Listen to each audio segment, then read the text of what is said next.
आज की कहानी शुरू करने से पहले एक बात याद रखो, अगर रात को कोई तुम्हारा नाम पुकारे तो जवाब मत देना, क्योंकि शायद वो इंसान नहीं होगा। रात के 3 बजे एक आवाज आई और उस रात अमन ने जवाब दे दिया था। आसमान का रंग खून जैसा लाल है। एक पुराना पत्थरों से बना कुआं बरगद की जटाओं के बीच दबा हुआ है। हवा में एक अजीब सी सड़न और सन्नाटा है। गांव की सीमाओं पर एक ऐसी जगह थी जहां परिंदे भी अपना रास्ता बदल लेते थे। वो पुराना कुआं जो दशकों से सूखा था, लेकिन उसकी गहराई में कुछ ऐसा था जो आज भी प्यासा था। गांव के लोग इसे बुलावा कहते थे, एक ऐसी रूह जो रात के तीसरे पहर जागती है और जीवित इंसानों को उनके सबसे करीबियों की आवाज में पुकारती है। नियम सख्त था, अगर रात को कोई तुम्हारा नाम पुकारे तो अपनी जुबान मत खोलना, क्योंकि एक हाँ या एक कौन है तुम्हारी रूह का सौदा कर सकती है। अमन और रोहित छत पर बैठे हैं। दादी हाथ में पुराना मिट्टी का दिया लिए आती हैं। उनका चेहरा झुर्रियों से भरा है और आंखों में एक प्राचीन डर है। अमन, मेरी बात बहुत गौर से सुन। तू शहर का पढ़ा लिखा लड़का है। तू विज्ञान और तर्क पर भरोसा करता है, लेकिन याद रख, इस दुनिया में कुछ चीजें ऐसी हैं जो तर्क से परे हैं। ये गांव सिर्फ मिट्टी और पेड़ों से नहीं बना। यहाँ की फिजाओं में पुरखों की आहें और भटकती हुई चीखें कैद हैं। वो जो पुराना कुआं है ना, वो कोई साधारण गड्ढा नहीं है, वो एक दरवाजा है। रात के ठीक 3 बजे जब पूरी दुनिया सो जाती है, वो कुआं जागता है। वो तुम्हें पुकारेगा। वो तुम्हारी माँ की ममता भरी आवाज में बुलाएगा। कभी तुम्हारे मरे हुए दादा की आवाज में गिड़गिड़ाएगा। लेकिन अमन, चाहे तेरा कलेजा फट जाए, चाहे तुझे लगे कि बाहर कोई सच में मर रहा है, अपनी जुबान से एक शब्द भी मत निकालना। अगर तूने उसे अपना नाम दे दिया तो वो तुझे अपनी गहराई में खींच लेगा और फिर तू कभी वापस नहीं आएगा। दादी, आपकी कहानियां हमेशा रोंगटे खड़े कर देने वाली होती हैं, लेकिन आप भूल रही हैं कि हम 2026 में जी रहे हैं। मेरे पास ये हाईटेक स्मार्टफोन है, इसमें सेंसर हैं, कैमरा है। अगर बाहर कोई आवाज आएगी तो मैं उसे रिकॉर्ड करूंगा और देखूंगा कि आखिर ये आवाज किस फ्रीक्वेंसी पर काम करती है। कुआं आवाज कैसे दे सकता है दादी? हवा जब पत्थरों से टकराती है तो वैसी आवाजें पैदा होती हैं। आप डरो मत, हम शहर के लड़के इन भूतों प्रेतों को नहीं मानते। और अगर कोई मजाक कर रहा होगा तो मैं और रोहित उसे पकड़कर सबक सिखाएंगे। बिल्कुल दादी, आप फालतू परेशान हो रही हैं, हम दोनों साथ हैं। वैसे भी मुझे तो एडवेंचर पसंद है। अगर कोई आवाज आई भी तो मैं खुद बाहर जाकर देखूंगा कि आखिर वो कौन सा भूत है जो हमें चुनौती दे रहा है। हम शहर के शोर में पले बड़े हैं, ये सन्नाटा हमें क्या डराएगा। कमरे में अंधेरा है। अमन और रोहित अपने अपने बिस्तर पर है। अचानक अमन की नींद एक ठंडी सरसराहट से टूटती है। खिड़की के बाहर से एक बहुत ही धीमी मखमली आवाज आती है। ना बेटा, क्या तू सो गया? देख, मैं यहाँ खड़ी तेरा इंतजार कर रही हूँ। शहर जाकर तू अपनी इस बूढ़ी माँ को भूल गया?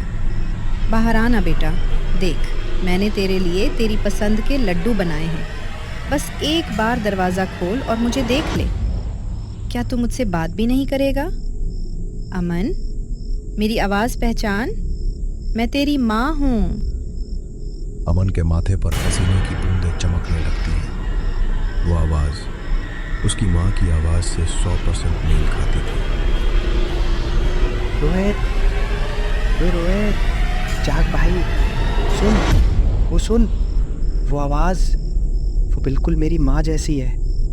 वही मिठास, वही पुकार, पर मम्मी तो शहर में है। मैंने शाम को ही उनसे बात की थी। ये आवाज़ खिड़की के ठीक नीचे से आ रही है। मेरा दिल इतनी ज़ोर से धड़क रहा है कि मुझे लग रहा है वो बाहर सुनाई दे जाएगा। क्या करूं मैं? दादी ने कहा था जवाब मत देना, पर ये आवाज़ ये मुझे अंदर से तोड़ रही है। ऐसा लग रहा है मम्मी सच में बाहर अबे शांत हो जा, तू पागल हो गया है क्या? तेरी मम्मी यहाँ कैसे आ सकती हैं? और वो लड्डू लेकर रात के 3 बजे खिड़की के नीचे खड़ी होंगी?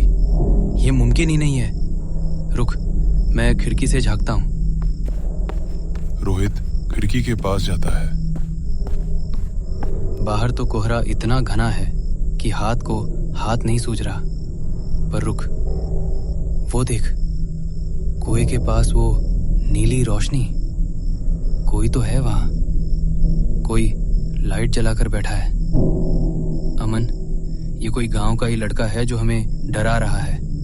उसे पता है तू शहर से आया है और तुझे डराना आसान है। आवाज अब और भी तेज और चुनौतीपूर्ण हो जाती है। अब वो रोहित को भी पुकारने लगती है। रोहित, तू तो बहुत बहादुर बनता था ना? तू क्यों इस अंधेरे कमरे में चूहे की तरह दुबका है? बाहर आ, देख, तेरे पास जो वो पुरानी घड़ी थी जो तूने खो दी थी, वो यहाँ कुएं की। क्या तुझे वो वापस नहीं चाहिए? रोहित, बहादुर लड़के, बाहर आ और अपनी हिम्मत दिखा। क्या तू भी इस डरपोक अमन की तरह कंबल में छुपकर रोएगा? बाहर आ रोहित, मैं तेरा इंतजार कर रहा हूँ। अबे ओ, जो कोई भी है बाहर आ और मर्दानगी दिखा। ये लुका छिपी बहुत हो गई। तुझे क्या लगता है तू हमें डरा देगा? मैं अभी बाहर आता हूँ और तेरी ये नीली लाइट तेरे ही सिर पर फोड़ता हूँ। अमन, तू देख, मैं अभी इसका पर्दाफाश करता हूँ। ये कोई इंसान ही है और मैं इसे आज छोड़ूंगा नहीं। इसकी आवाज़ कितनी भी डरावनी हो, मेरा मुक्का उससे ज्यादा डरावना होगा। नहीं रोहित, रुक जा, खुदा के लिए रुक जा। तूने दादी की वो खौफनाक आंखें नहीं देखी थी?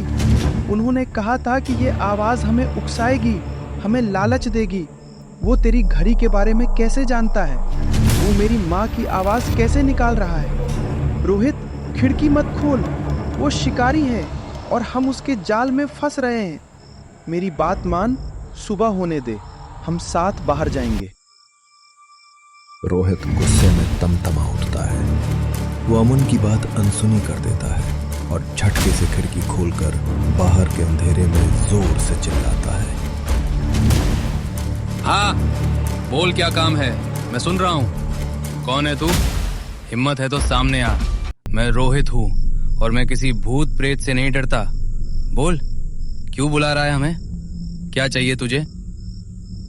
जैसे ही रोहित के ये शब्द शांत रात में गूंजे, कुएं की तरफ से एक ऐसी हंसी सुनाई दी जो किसी इंसान के गले से नहीं निकल सकती थी। वो एक साथ कई गला घोंटने जैसी आवाजों का मिश्रण था। नीली रोशनी एक झटके में बुझ गई। पूरी दुनिया जैसे एक पल के लिए जम गई। सन्नाटा इतना गहरा हो गया कि समीर को अपनी रगों में दौड़ते खून की सरसराहट सुनाई देने लगी। सुबह का सन्नाटा और गायब रोहित। सूरज निकल चुका है, लेकिन घर में कोई चहल पहल नहीं है। अमन की आंखें खुलती हैं। उसका कमरा खाली है। रोहित, ओए रोहित, कहाँ है तू? दादी, देखिए, रोहित कहीं नहीं मिल रहा। उसका फोन, उसकी घड़ी सब यहीं बेड पर पड़े हैं, पर वो गायब है। ये जमीन पर पानी के निशान, ये तो घर के अंदर से बाहर की तरफ जा रहे हैं। और ये पैरों के निशान, ये रोहित के ही हैं। नहीं नहीं नहीं, ये निशान कुएं की मुडेर पर जाकर खत्म क्यों हो रहे हैं, जैसे वो यहीं से हवा में गायब हो गया हो। रोहित, आवाज दे भाई, कहाँ छुपा है तू? अब वो कभी जवाब नहीं देगा अमन। उसने उसे अपना नाम दे दिया। जब उसने उस कुएं की पुकार पर हाँ कहा तो उसकी रूह पर उस साए का कब्जा हो गया। वो कुआं अब खाली नहीं है, उसमें रोहित की चीखें कैद हो गई हैं। वो रात भर वहीं खड़ा रहा होगा, इंतजार करता हुआ कि कब वो साया उसे अपनी गहराई में खींचे।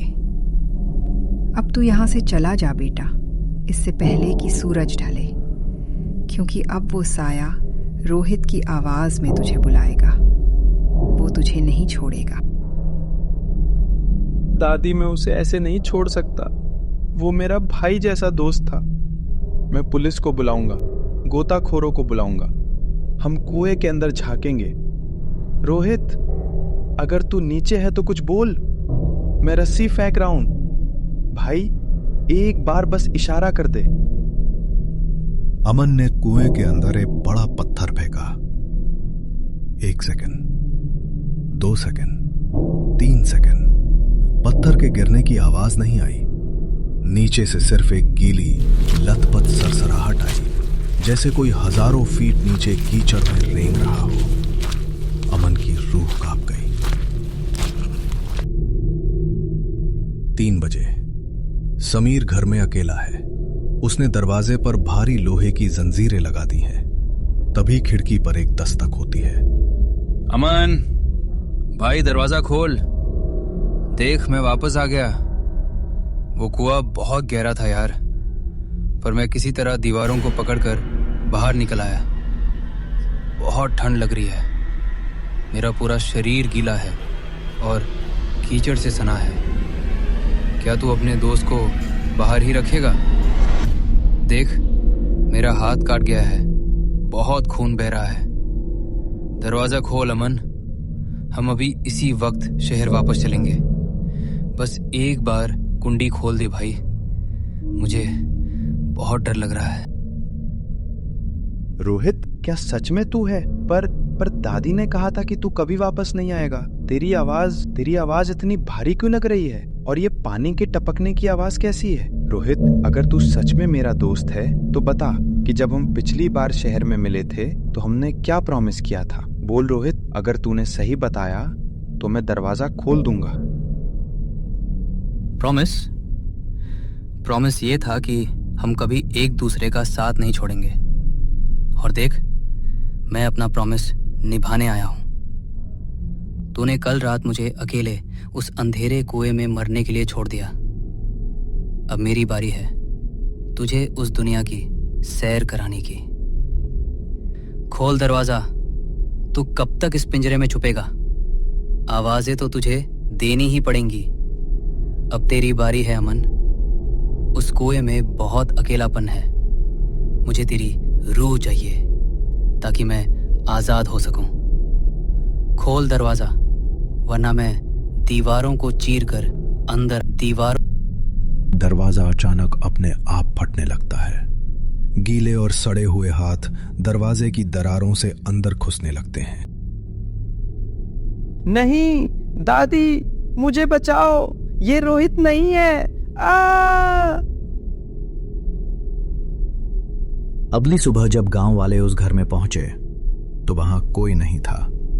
बस फर्श पर एक पुराना फोन पड़ा था जिसकी रिकॉर्डिंग ऑन थी। रिकॉर्डिंग में सिर्फ 2 आवाजें सुनाई दे रही थी, एक जो मदद के लिए गिड़गिड़ा रही थी और दूसरी जो पागलों की तरह हंस रही थी। गांव का वो कुआं अब फिर से सूखा था, लेकिन कहते हैं कि अब वहां से एक नहीं 2 लड़कों की आवाजें आती हैं। याद रखना, अगर रात को कोई तुम्हारा नाम ले तो मुड़कर मत देखना।